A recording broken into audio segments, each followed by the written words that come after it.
Të dashur dëgjues të radios Dituria Islame, selamu alaikum të gjithë juve që po na ndiqni. Kemi ardhur kështu në pjesën e tretë të programit Jeta me Kur'an. Jemi bashkë me profesor Dr. Hafiz Hajreddin Hoxha dhe pjesa e tretë e programit të sonte është përmbajtja, pra si garantohet siguria sociale dhe ekonomike sipas Kuranit gjithmonë. Ne do të i kalojmë fjalën doktorit për të nisur në këtë pjesë të tretë të programit, me shpresë që do të kemi linjë të mirë të transmetimit të internetit. Doktore, selamu alaikum për këtë pjesë të tretë dhe edhe një herë mirësardhje. Aleikum selam, moderator. Aleikum selam, rahmetullah, faleminderit. Shikues të nderuar, mirë se vini edhe në pjesën e tretë. Më na bëhallat pa ato ndërprerje që i pata më herët. Kjo pjesa e tretë tani është kajmaku i tërë asaj që kemi folur më herët. Dhe këtu tani edhe përfundojmë, do të thotë, vizionin koranor për këtë çështje sigurisë sociale dhe ekonomike. Si garantohet siguria sociale? Garantohet përsëri me ajetet kuranore që Allahu na ka folur në Kur'an.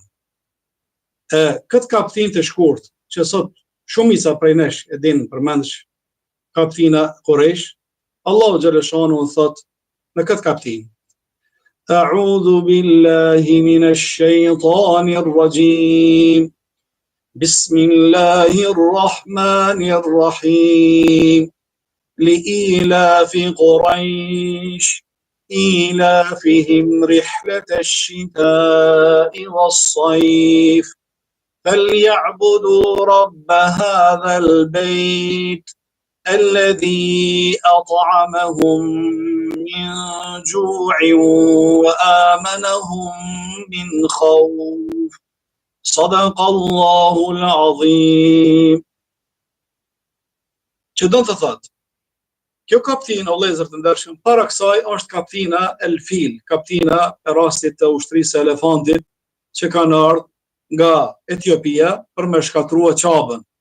Mirë po Allahu xhaleshanu nuk toleroi që ajo ushtri zullumçare për me shkatru Qabën, e kish përgatit tërë ushtrinë e tij me elefanta dhe me okupua po Mekën dhe me shkatrua dhe me luftua, do të thotë, me hek Qabën nga, me shkatru Qabën, dhe ka qenë qëllimi atij Gjejshu Abraha atij ushtrisë së Abrahas, që populli arab të shkojnë, do të thotë, ta vizitojnë Etiopinë, të shkojnë atje, do të thotë, të bëhet vendi i tyre i shenjtë dhe i përmendur të tregtia dhe biznesit, të shkojnë atje, sepse Mekja ka qenë kohën e shpalljes së Kuranit para 1440 viteve, po edhe më herët si kozmopolit qendër i ka dhishujve, dhe më thënë, shteteve arab. Allah e mbrojti Mekën, e luftoi ushtrinë dhe i shkatroi ata me guralesa. Për çka i shkatroi? Li'ilafi Quraysh, për hir të garantimit kureshitët, populli Mekas.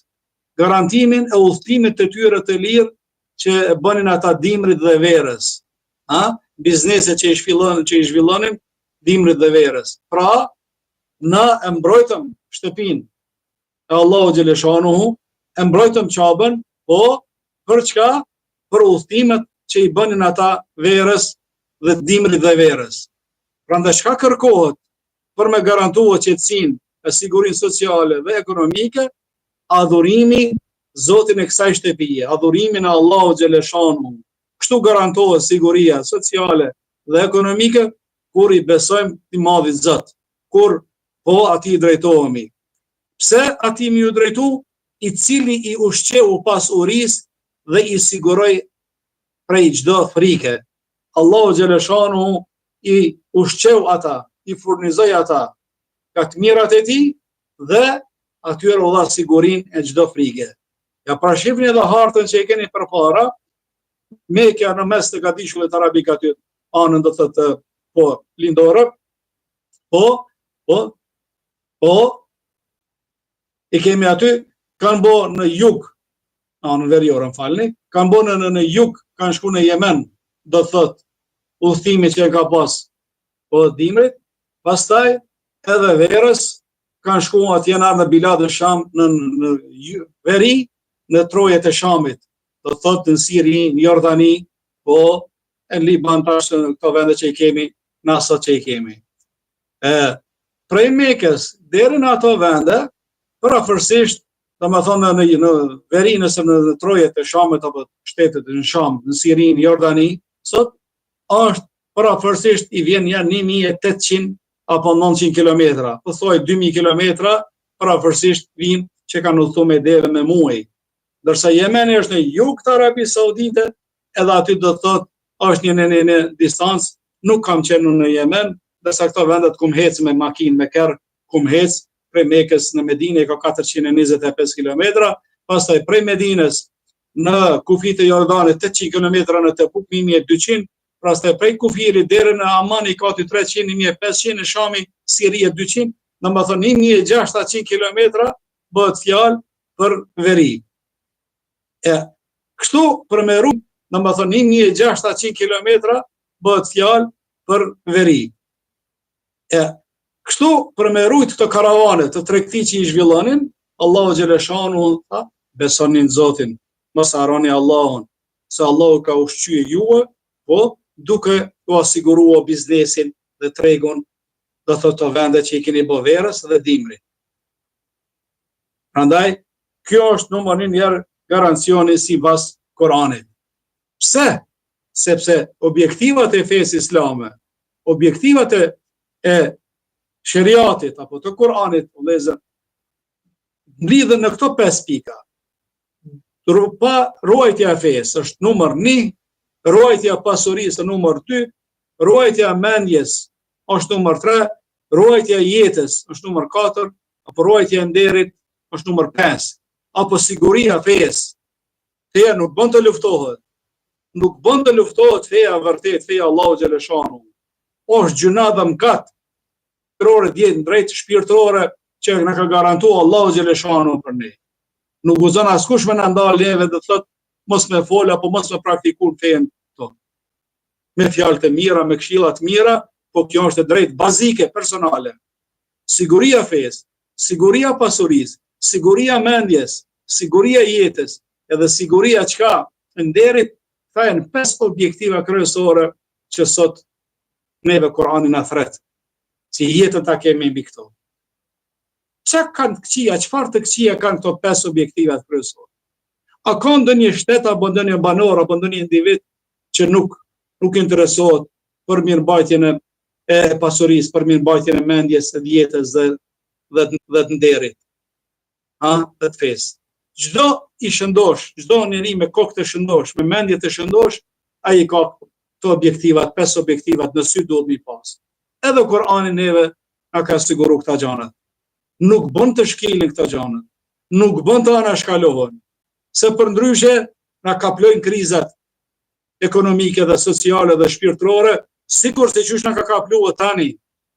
Sikur se qysh na ka kapluar tani, se përndryshe klubet dhe barat alkoholike dhe qendrat alkoholike dhe kafenet dhe vendet ku do thot bëhen marinat, ku kthehet fjala e Allahut, ku kundërshtohet Allahu, ku bëhet shitja blerje drogave, e zinaja, e gjitha zezat, sot populli nuk e ndal, nuk e kanë dëgjuar fjalën e Allahut, e Allahu ka futur atyre frikën në zemrat të tyre shkaku i kësaj pandemie, dhe tani askush më nuk ka.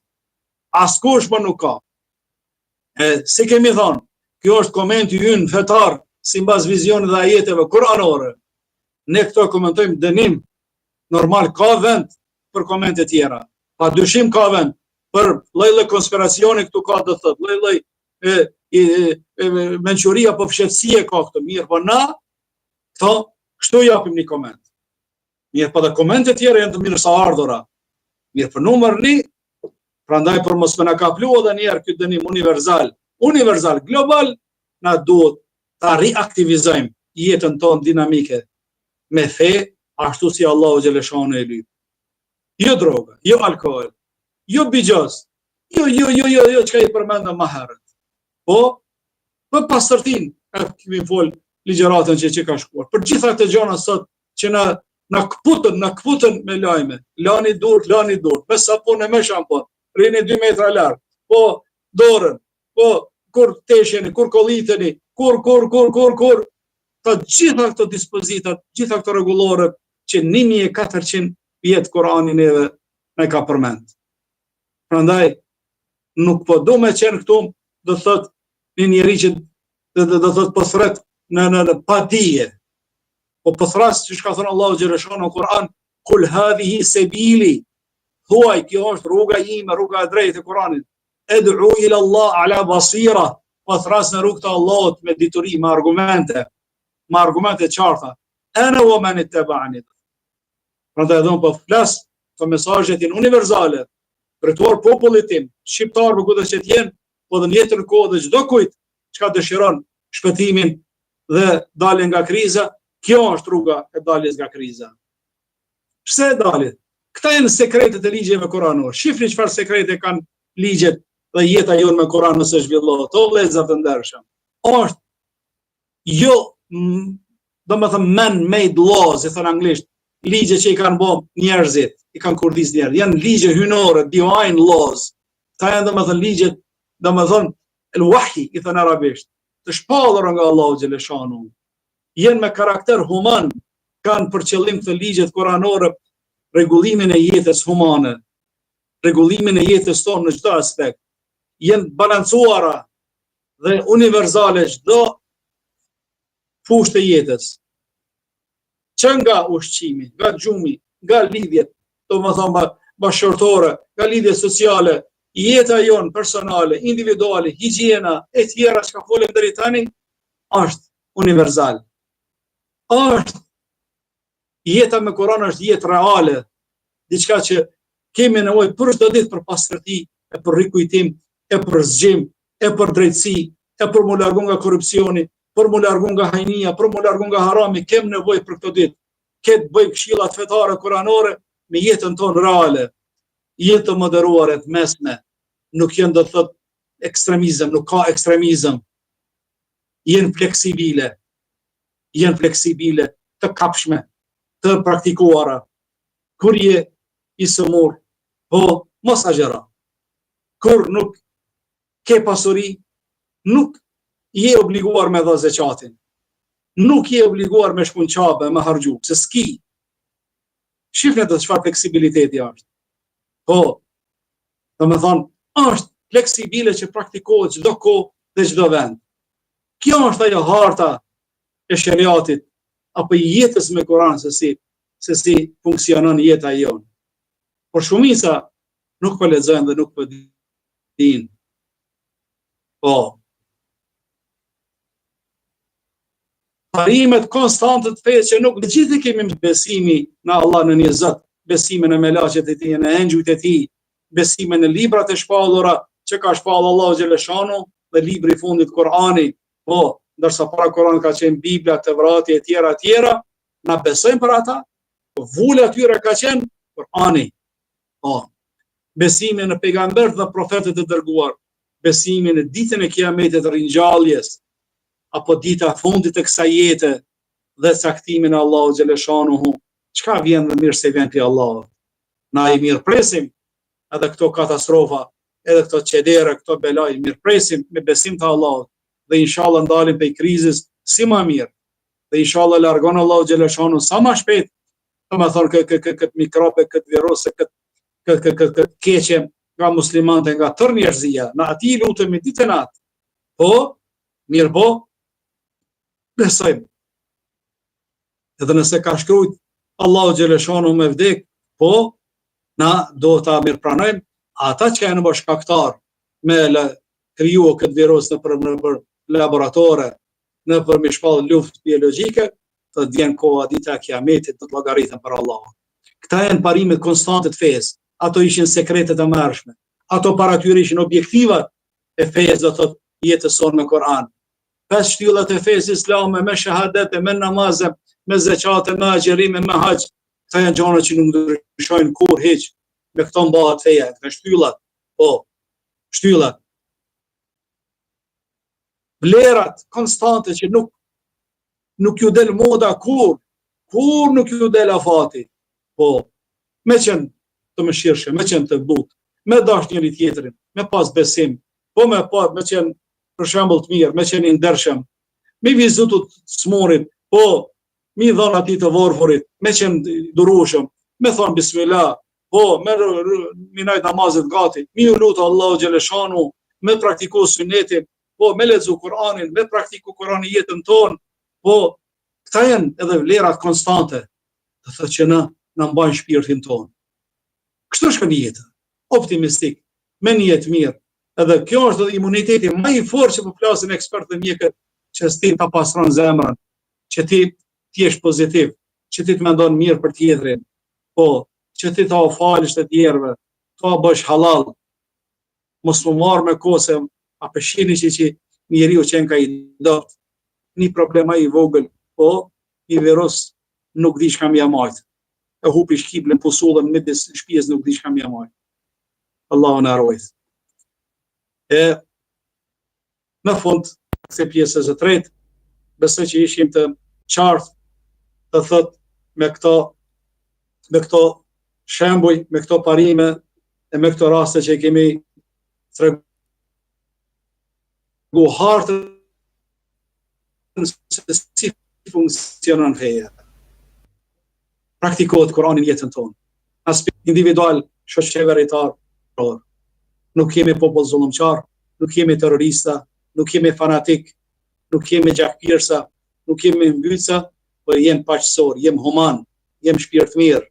Mesazhi është ynë për gjithë njerëzin. Qul ya ayyuhan nas, thuaj o ju njerëz, besimtar dhe jo besimtar. Inni rasulullahi ileikum jami'a. Unë jam i dërguar i Allahut për gjithë ju. Wa ma arsalnaka illa kafatan lin-nas, bashiran wa nadhira. Kemi dërguar për gjithë njerëzit. Nas është përmend terminologjia në Kur'an, nas, njerëzit, jo mu'mina apo muslim apo amenu, por nas, ja ayyuhan nas, o njerëz. Mesazhi universal për gjithë. E fund ka i maku këtyre mesazheve, o ma arsalnaka illa rahmatan lil alamin. Dërgimi ynë, ardhja e profetit alayhis salam, Kur'anit është mëshirë për botën, nëse e di. Nëse nuk e din, do ta paguajnë çmimin. Do ta paguajnë jetën e tyre me kiamet, dhe do të hekin deri në atë kohë derisa të kthehen rrugë Zotit xhaleshon. Ju falenderoj vëllezër të ndershëm, motra të ndershëm që na keni dëgjuar. Lusë Allahun me na ndihmua, ju më shpërblye edhe neve inshallah. Dhe këto fjalë që i folëm, normal të vinë nga studimet tona universale për një kohë të gjatë, prej përgatitjeve, prej temave dhe studimeve seminarike dhe konferencave ndërkombëtare që janë prezantuar, po publikisht për universitetet të ndryshme, dhe është kaimaku dhe thot i punës disa vjeçare, që janë sigurta 2.000.000% më që të hartë që e kemi tregu përpara. Normal të janë pikat kryesore.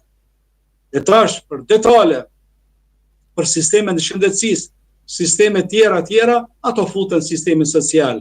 Po sistemet tregtisë futen nër sistemin social. Sisteme tjera, po të ndryshme, këtë futen, domethënë mirëmbajtjen e qenies dhe jetës ndërnjerëzore.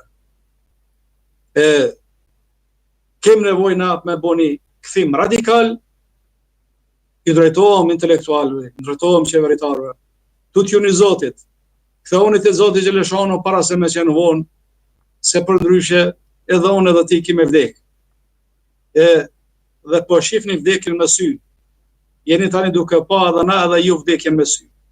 Prandaj ti lëm interesat personale anash, të bashkohemi rreth një lideri i cili ka qëllime universale dhe qëllime pozitive për popullin, deri në atë moment kur shohim diçka keq, deri në atë moment kur diçka me argument dhe me fakte shohim që është duke vepruar keq, atëherë edhe na dalim në opozit apo kundërshtojmë. Përndryshe nuk është koha tani për, domethënë, për kacafytje, për përçarje, domethënë për rrëzim të qeverisë apo për largim të një lideri nga të kryeministri, po është koha tani të bashkohemi të gjithë, ta luftojmë këtë pandemi, të dalim nga kjo krizë dhe pastaj çdo kush të llogaritet për veprat e tij. Allahu na ndihmoft, Allahu na nxjerr nga kjo krizë, Allahu na udhëzoft rrugën e tij që jeta jon të funksionon me Kur'an. Ju faleminderit për ndëgjim dhe inshallah shifemi javën e ardhshme. Assalamu alaikum wa rahmatullahi ta'ala wa barakatuh. Aleikum selam doktor, të falenderojmë edhe ne për kohën dhe për përgatitjen e këtij emisioni.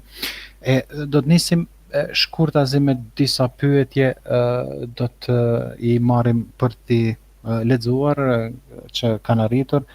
Na vjen nga Mehmet Siarina pyetja është: a është gjendja jon e njëjtë me atë që ligjeroni?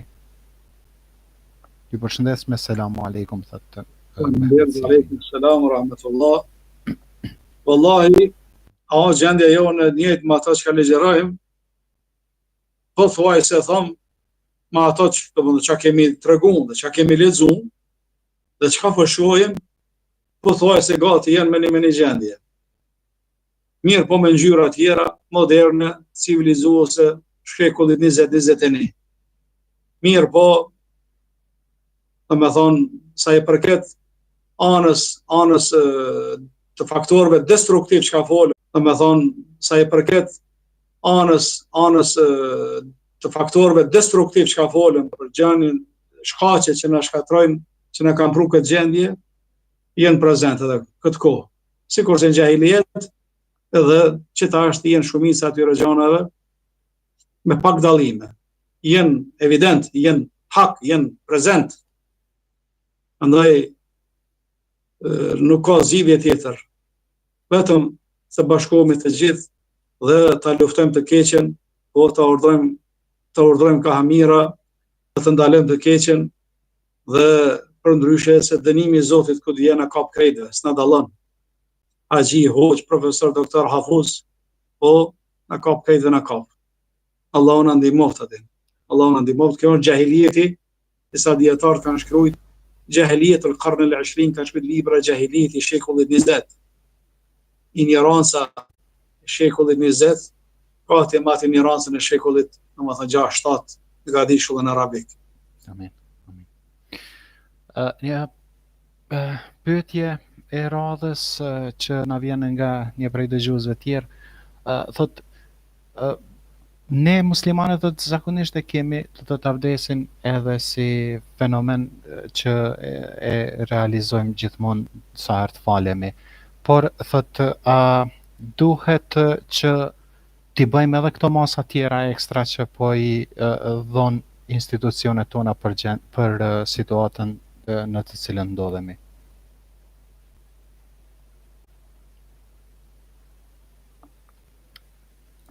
Nuk e di, me doktorin apo dëgjohemi, apo së duket kemi linë të shkëputur, do të rivendosim edhe njerë komunikim me doktorin, po kalon, do të jemi transmitimin duke e bërë nga Viber për momentin, me që ishte pak më mirë. Doktor, nuk e di a dëgjohemi tani? Po, pyetja e dëgjuesit. Po, pyetja e dëgjuesit. Ndëgjom edhe pyetjen. Po, okay. Po, nuk, domethënë, avdes që po marr këtë rregull, po nuk ka problem, edhe mirë është me i praktiko dhe këto këshillat që po na udhëzojnë, domethënë Ministria e Shëndetësisë, udhëheqësit tanë për mirëmbajtjen e popullit, me i pakuar daljet. Po largu nga ato vendet dhe ku ka subhanallah dhe shifni shifin edhe hadithet e pejgamberit alayhis salam, dita ditës po vërtetohen shesh që nuk ka preferuar me dalën për pazare, për tregje. Po, me asat që me dalim shadërvana, po kallabllak, po me dal. Pejgamberi alayhis salam sa është i ka lutur Allahu xhaleshanu kur ka një pazar o zatruhum, i sherrit, i këtij vendi të sherrit atyre që janë në këtë vend. Është larguar nga vendet ku ka shumë lëvizje. Dhe sot po na udhëzojnë ashtu. Duhet me praktikuar. Dezinfektimin e duar. Nëse ka nevojë maskën e përdorim. Asgjë nuk vjen kundërshtim. Na ka thënë xhamia mos po shkos, nuk ka gale, i respektojmë të urdhrat, është për të mirën tonë, na din Allahu xhaleshanu në jetën dhe zemrën, po se Allah është për të mirën tonë për e mu largu nga keqja, për hapjen të smundjes, po prandaj nuk bën të kujdes. Ashtu. Doktor, edhe një pyetje e radhës që ka të bëjë pikërisht me këtë gjendje dhe me këtë situatë në të cilën jemi. Thot, a mund të vjen kjo si dënim për të gjithë ne në tokë, apo kjo është më shumë si pandemi për shkak të moskujdesit ton në veprimet tona të përditshme? Njerë të them, unë nuk guxoj sipas ajeteve koranore, nuk guxoj të më thonë më largu nga kjo ide që besoj që është dënim. Kjo është dënim 2 milion %. Dënimet e Zotit janë lloje, ngjyra. Jenë kategorive ndryshme, jenë niveleve të ndryshme, jenë natyrave të ndryshme. Prandaj që është dënim nuk ka shtypje hiç. Për pakujdesia jo normal, edhe na jemi pakujdesshëm. Tash kjo pakujdesi fillon nga pakujdesia individuale, pastaj sociale, pastaj shtetërore. Edhe mungesja e një halife, e një sundues islam, mungesa e një liderit islam të mirëfill për me mbrojtë të mirën dhe interesat e muslimanëve, shteteve të vogla apo të mëdha, mungesa e atij liderit ka ndikuar që të tjerët shpirt këqij, jo mirëdashës, armiq, qëllimet e tyre personale e tjera të manipulojnë me shëndetin dhe jetën e popujve.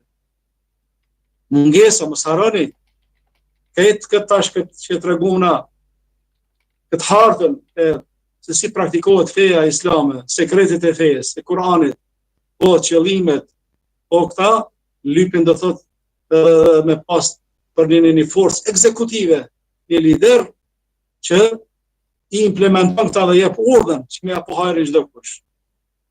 Ne jemi të obliguar secili me punu, dhe ja shohim hajrin vetëm na personalisht. Me punu të gjithë, inshallah të gjithë ja shohim hajrin personalisht. Po nëse punojnë pjesërisht, pak veta punojnë, e shumica nuk punojnë, atëherë është detyrë e atij liderit islam apo liderit mirëdashës, liderit qeveritarit, i cili mendon mirë për popullin e tij, që ai të mendon dhe t'i futë ligjet hyjnore, domethënë për të mirë popullit, në çdo ato fusha që i përmendëm, politike, ekonomike, sociale, morale, shoqërore e tjera. Se di sa mujtë ndëgjuesi inshallah me kuptua, po edhe kjo është ajo përgjigjja ime. Doktor, do të vazhdojmë edhe me një pyetje të radhës që ka arritur nga dëgjuesi i radhës. Thotë selam aleikum juve në studio dhe doktorit. Desha të pyes, thotë, a keni menduar ndonjëherë që ligjërimet të tilla t'i bëni në seminare, qoftë në Kosovë ose në Shqipëri ose diku tjetër, thotë për shkak se mënyra juaj është pak më e veçantë se sa e ligjëruesve të tjerë? Allah e rujt, faleminderit për këtë pyetje. Allah, ligjërimet e mia universitare dhe akademike në këtë mënyrë, gjuhën arabe, angleze, tash edhe shqiprimi do thotë edhe metoda temave ndryshme, po vazhdon në këtë mënyrë. Në Kosovë, para një viti e gjysmë kur isha në Fakultetin e Studimeve Islame, ku bëni ligjërim të tillë në fushën e shkencave kuranore dhe tefsirit, ndërsa ligjërata tjera në përgjamia atë nuk i kom pas mjetet, dhe me thonë teknologjike apo projektorin e tjera për mi prezentu, jam unë e këtij mendimit. Edhe shumë lodhem, dhe me thonë, për këtë prezentim se duhet me pas kujdes që edhe syri me të mësua me përfitua dhe veshi. Dhe kur bashkohen këto mjetet autovizuele, dhe me thonë po, atëherë edhe informata ngullet në tru ma mirë.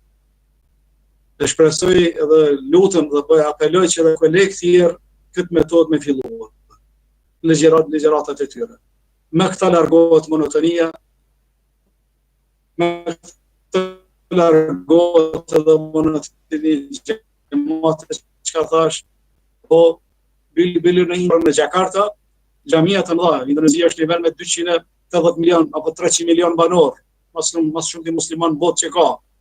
Xhami të mëdha në Jakarta, po edhe imami në ditën e xuma ligjëratën e tij duke dhënë e për më thënë ligjëratët prezentimet me slajda. Dhe po shpreh me slajda se arabisht anglisht e fjala slides edhe shqip s'di që shqitojmë për vallahi falni atë duhet me këtë pllaka apo me këto. Edhe ne e përdorim kryesisht slajda, domethënë gjithmonë na ka mbetë. Edhe imami ditën e xuma, xhamia e madhe, imami ligjërosi midis anën e djathtë, një ka vendosur një projektor të madh, edhe anën e majt, edhe ata cilës po mund me ndëgju imamin mirë aty, po me njerë po përsjellin ligjëratat e imamit pika edhe ditën e xuma. Që për mu është e pranuar. Në nuk ka asgjë që kundërshton fejen apo është haram apo diçka, absolutisht. Falni. Prandaj duhet që na ta dashurojmë fejen islam me popullit. Duhet që ta lehtësojmë fejen islam me jetën me Kur'an popullit. Ta vizatojmë hartat, populli janë lodhur me Allahun. Lypin diçka me pas në dorë, se ka të gjitha këto fjalë që folën tani harohen, humbin. Mirë po, ajo është shkruar tani jetë si argument, po për gjenerata që ka dënë, dhe thëtë, dikush më udhëzuar. Andaj unë mundohem me respektu këtë çështje shumë që nga koha dhe Arabi Saudite, kur kemi ligjëruar vitin 2004 atje, po që kanë filluar me këtë çështje, 2003, pastaj që nga ajo kohë alhamdulillah dhe nuk dalemi deri në këtë moment. Allah i kabul inshallah. Faleminderit për pyetjen. Një lloj kuraje më na dha neve. Faleminderit.